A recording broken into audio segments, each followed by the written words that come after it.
Okay, so welcome to the deep dive. Glad to be here. We have let's say, an unusual source for our deep dive today. Just a little. We're going to be dissecting a single product page for a power supply. Right. The Aurora Multimedia PS0077-1-EU, a 24-volt, 90-watt power supply. Exactly. And the big question is why?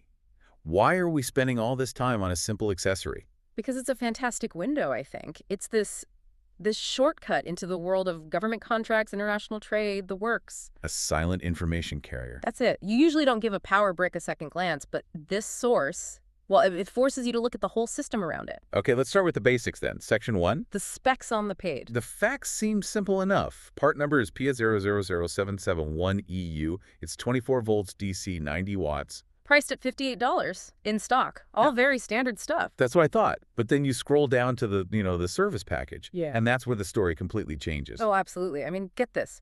Free lifetime telephone, chat, text, fax, and email tech support. Fax. They still have fax support listed.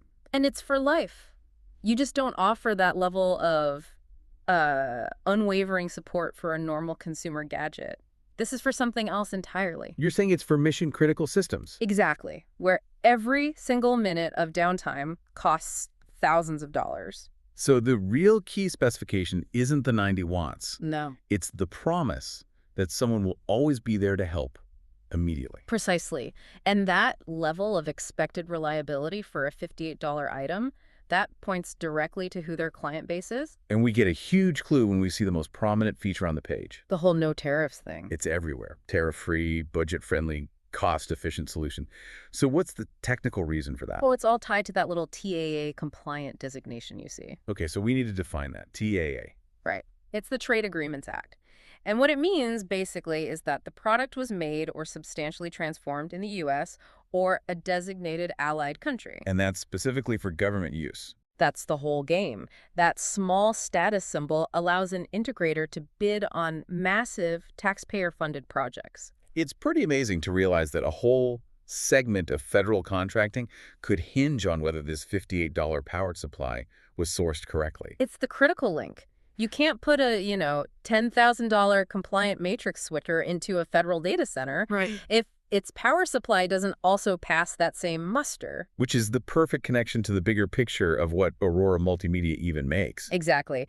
This accessory exists to power their very high-end equipment. We're talking modular matrix switchers, AV over IP solutions. Their advanced re-eggs control touch panels. All of it. The stuff they showcase at major commercial trade shows like ISE.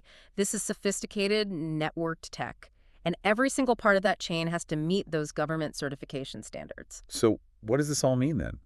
We started with volts and watts. Yeah, pretty simple. And we very quickly ended up talking about international trade agreements and logistical procurement rules. It just shows you how even the most basic component can be a direct entry point into these incredibly complex geopolitical areas. The knowledge of global compliance is baked right into the product itself. Absolutely. Into the logistics, the price, everything. And before we wrap this up, we have to leave you with one final detail. It's from the source, and it's about their brand positioning. Oh, this is my favorite part. It's pretty intense. They want you to, quote, call 833-WOLFPACK for product suggestions. Wolfpack. Just think about that name. It's aggressive. It's protective. It reinforces this whole idea that they're selling an integrated, protected infrastructure for high-stakes installations, not just a commodity product. Knowledge acquired.